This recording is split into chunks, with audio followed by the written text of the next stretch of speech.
Welcome back, guys, and today we're going over Frosty's attacks. Frosty reset rank 2 and he shared 6 of his attacks with us, so we can go over them and look at some cracks from common bases, and these are some very popular bases. But they are obviously he hit very high people, so the baits are tricky, and he avoided all of them. And we'll go over how he avoided them, like his thought process. And you can find this army link in the description below. This is Frosty's exact army that he shared. So yeah, you can find the army link in the description. Some people were asking about that last time. So let's get right into it. He's attacking a Quack. Pretty known pusher, I think. He has some pretty high finishes. So let's see what he does. You can already see the RCs on the 9 o'clock. So he's gonna charge into the town hall. Let's see what he does here. He has a Tesla.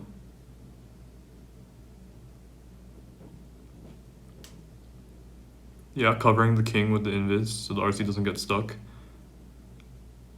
And then a quick Invis, because he knows the multi is gonna go down with the RC aura. Or get very, very weakened. Yeah. Oh, he doesn't grab the multi. It doesn't matter though, because he's going right into the multi. Okay, that's interesting. I haven't seen this crack on this space. And then he'll send the king and the queen on the outside. Yeah, that's good. Good ice golem. He's gonna overgrowth the hook tower so no root riders get pulled. And then right here, all this damage. He's probably gonna tome soon. Look at the red mines getting pulled by the loons. Wait, is he not using Eternal Tome? Yeah, he's not. He's using Rage Tome and Heal Tome. Yeah, King's doing great work on the outside with the snakes. And the fox is getting healed back up by the tome. And he's running double overgrowth. So as soon as the Rage Tower goes off, he's gonna overgrowth. So when the defenses come back from the overgrowth, they're not gonna be raged. Pretty standard. This is a really good crack, I think. I don't think anyone's gonna bait that tunnel section. People are gonna either bait the monolith or the one of the rage towers. So this is a very, very safe crack. Yeah, look, he baited this rage tower. Yeah, it's a really popular base, so I would use this crack if I was using root riders. Swag dice block. Alright, this is the second attack that he shared with us, and this is one of the most popular double rage bases that we have seen at the end of last season and the beginning of this season. Actually, I sent this base for our subscribers at the end of last season, and it did very, very well. But it's too burnt now. Everyone knows how to crack it. So let's see how Frosty does. This one has a flame spinner, which I don't think is the common one. And let's see what he does. Does he go for the town hall again? No. Okay, so he's not going for the monolith, I think. Yeah, this is good. This is much safer than going in from 6. The 6 on the right-hand side are much more likely to be baited. Yeah, you can tell by the Teslas here that likely all the giant bombs are on this side. If it's a symmetrical base, one thing I like to do is I like to plan naturally, and then I'll just reverse my plan. And most of the time, that'll avoid the bait. Okay, so he activates the Rage Tower.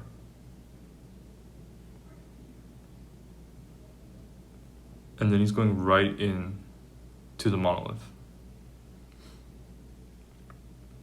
Yeah, a mono bait here is also very, very common. And we might see a mono bait. Yeah, there was a mono bait. So the mono was baited. And that just leaves like no bombs for the back end. He just cleared all the traps with his tome. Queen fighting enemy queen. That's a good wall break. Queen's gonna go inside. Yeah, and this new siege with the new pet, it's just so hard to bait the healers now. The red mines don't hit. They're either too early, so they get pulled by loons, or they're too late and they do nothing, and like the base is already gone. But there is a new red mine tech going around. But if you want that, then you're gonna have to subscribe. Okay, yeah, the double overgrowth is really strong right now with all these rage compartments. Yeah, look, the rage has expired and they're just stranded, isolated. Looks like he's swagging the ice block on a lot of these. I wonder if it would be more effective to bring another spell. We'll see. We'll see in a later attack if he does something cool with the ice block. Okay, let's get into the third attack. So this is another really popular base. I'm sure all of you have seen it before. And one thing I want to point out is you can see that all of these top pushers, Sultan, Pan, Eklak, like these guys all have top 100 finishes, I believe. And they're all using burnt bases. They're not using fresh bases. Fresh bases should be reserved for end of season, mostly. But honestly, you can even use burnt bases at the end of season. The most important thing is to bait. If you bait the entry, then you have a chance of defending. It doesn't matter how fresh or how burnt the base is. That's just something I want to make clear. It seems like some mid-level pushers are confused about that. But yeah, let's get into attack. So let's see where his spirit walks from.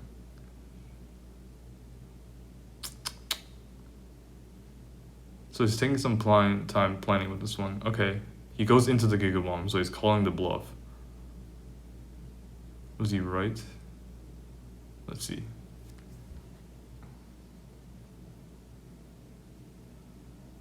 Yeah, he was right.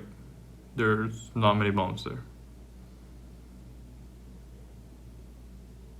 Okay, so he doesn't invis this portion here. It doesn't make the RC go to the monolith. He avoids the monolith, which makes me think he's gonna go right into the monolith. Recall the RC early, okay. Yeah, it's going right into the monolith. So it looks like he's spirit walking. Oh, that's a great ice golem. He abused the hook tower there to his advantage. It looks like he's spirit walking very close to where he's going to enter. Like right next to. Yeah, look, the bait was on the other side with the NATO, which makes sense because the monolith was on this side.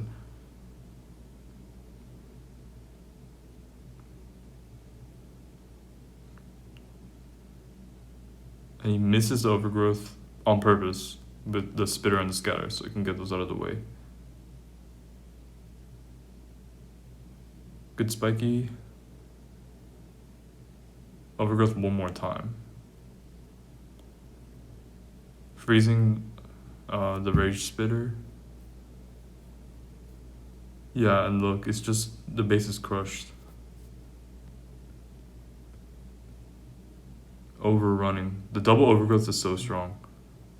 I think a lot more people should start using it. Yeah, Rage Gem, Heal Tome, Ice Block. He didn't use the Ice Block again. He's just swagging one spell every time. Okay, for this fourth attack, this is a little more uncommon, the base. I haven't seen this base too much this season. This was actually a really popular Tunnel 16 base. Towards the end of Tunnel 16. So let's see if it'll become more popular, but let's see what Frosty does on this base. I would assume the mono is pretty baited.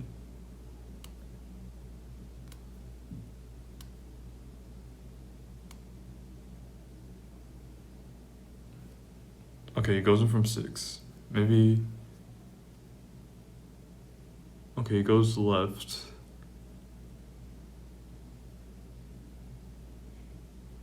Yeah, that's good, that's good. He's gonna get a lot of funnel value. Yeah, Frosty's mainly going for funnel value on these walks. Because the double overgrowth mitigates so much DPS. He doesn't need to go for like huge value spirit walks, you know? Okay, recall, safe recall. He's gonna go in right here. Yeah, he's just gonna go in right here. And see, all this was cleared. Very, very straightforward path for your army. Early overgrowth. Stop the town hall from blasting on your army. You can't take as much initial damage if you're running Rage Gem and Heal Tome as if you were running Heal Tome and Eternal Tome.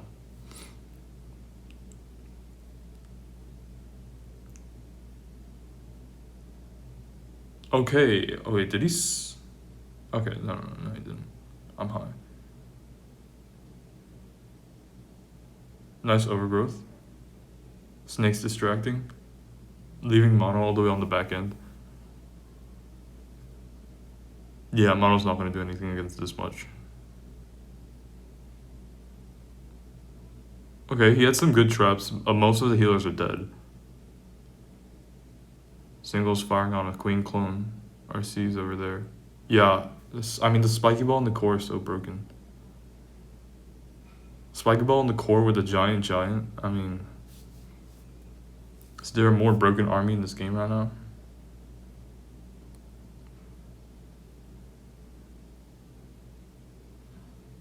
Yeah, that Rage Gem towards the end of the attack is so clutch. It just makes your army that much more powerful. Yeah, the mono was baited. Corner Tesla doesn't matter. Okay, next up we have another double poison.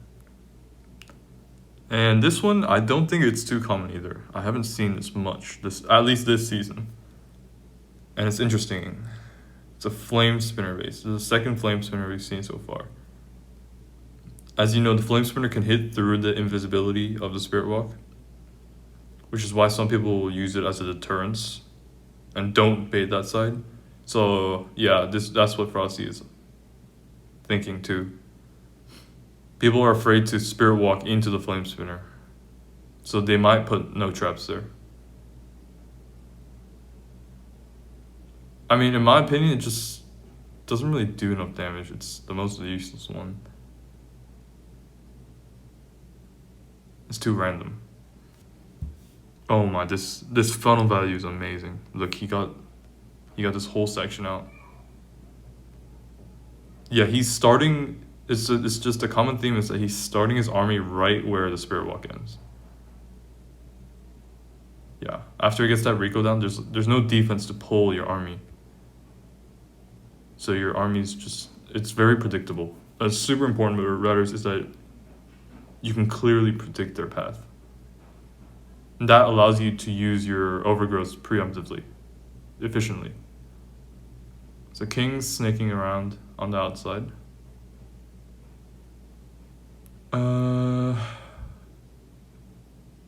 Yeah, this is pretty standard now. Heal Tome, keeping the Loon alive. It's probably going to suck up some traps. Oh, look, yeah, the new pet is broken, sucking up red mines. Mono's doing work. There's a Tesla farm around the Mono. Let's see if he's going to use the Ice Block this time. Probably not. Is he just bringing it for decoration? He's not using it at all. This is like the 5th attack and he hasn't used it a single time. Yeah, so guys, I guess, bring another spell instead of the Ice Block. I honestly, personally, I would bring like a Skeleton spell. Just for back-end Ricos, back-end multi-archer towers, expos, fire spitters, etc. Or another freeze. You can't really go wrong with another freeze. And we'll end on another double poison. This one is, I believe, is more popular than the previous 2 double poison bases. So it's a hook tower, and the hook tower is very, very central. But you can see there's a ton of damage that's all touching the hook tower point. So it's a dangerous dead zone.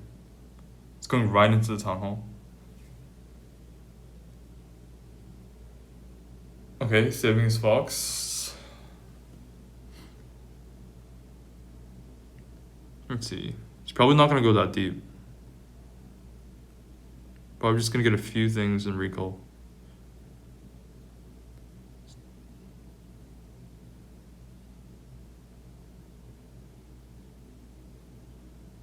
Yeah, the builder huts. And then recall. And he's gonna go in from here, yeah. So actually these builder huts were important so that the root riders wouldn't go this way. That's a good ice golem. It's gonna freeze the ground expo under Rico. Your ice golem placement is really important, guys. You shouldn't just spam it out in front. Oh, look at that. The hook tower got a root rider. Right now he's kind of ignoring it. Yeah, I pulled another root rider. That's the strength of the hook tower. Sometimes it can be clutch. Sometimes it can be horrible. But when it's clutch, it's clutch. The diggy. It pulled a diggy. That's nasty. Oh, but the diggy went back. Okay, that's a good overgrowth. Prevent the poison and the fire spitter.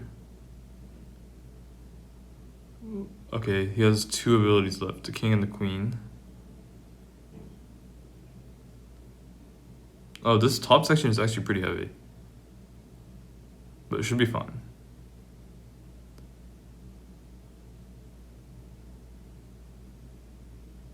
Okay, so that's where the spirit walk bait was. Interesting. Yeah, spitter is pretty much useless right now because everything's too far away. Let's see. Does he use the ice block? I swear. If he doesn't use the ice block a single time, I'm gonna ask him why he even brings it.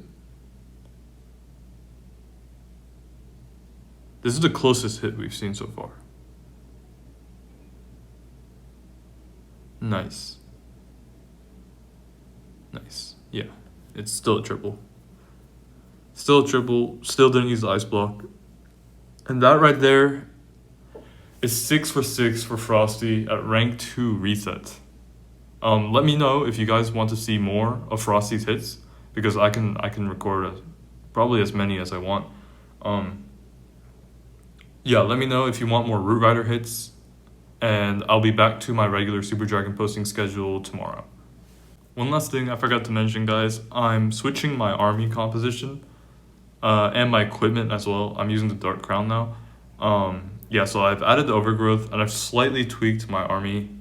And this is just an adjustment to some of the fails I've noticed myself doing. Yeah, it's going to be a hard season with the Tome nerf. But I'm going to have to thug it out. I can't switch. Yeah, I'll see you guys next week. I'll leave this army in the description. Same with Frosty's army.